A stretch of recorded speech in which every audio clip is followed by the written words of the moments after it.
TikTok message not working? Fix it here. In this video we are going to talk about how to fix TikTok messages. Make sure to subscribe to the channel. This really helps a lot. So without any further ado, let's move into the video. First of all, open TikTok app on your mobile.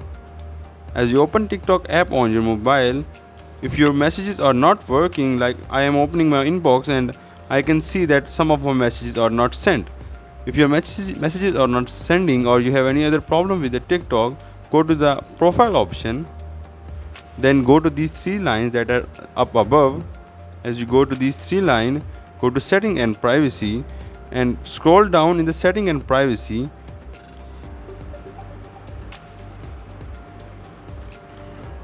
Down here you can see under the cache and cellular data option, you will have an option of free up space.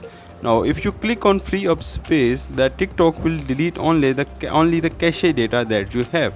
If you delete the cache data, then your TikTok message will start working. This is all from the video. Make sure to subscribe to the channel. Also hit the like button. If you have any question, put it down in the comment section. Thank you.